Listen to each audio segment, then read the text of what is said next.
Uncle আমাকে বাসাতে বাড়ায় ইনজেকশন ট্রিটমেন্ট করার পর, কিন্তু এখন যে আমরা এক গ্লাস পানি পেলাম না, একটা ট্রিটমেন্টের ওষুধের টাকা পেলাম না, একটা ট্যাবলেট পেলাম না, এখন এই হাইব্রিড নেতারা কোথায় থেকে এসেছে আমি জানতে চাই কেন্দ্রীয় নেতাকর্মীদের কাছে। এখন আপনি কি চাইতেছেন তারেক রহমানের কাছে?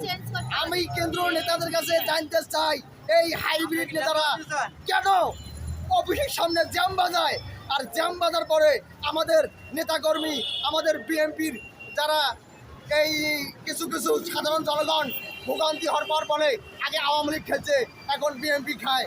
আমরা সব সময় আগেও ভালো ছিলাম, এখনও ভালো চাই। আমাদের চেয়ারম্যান বাইরে আমরা রাস্তাঘাট সবসময় ক্লিয়ার চাই।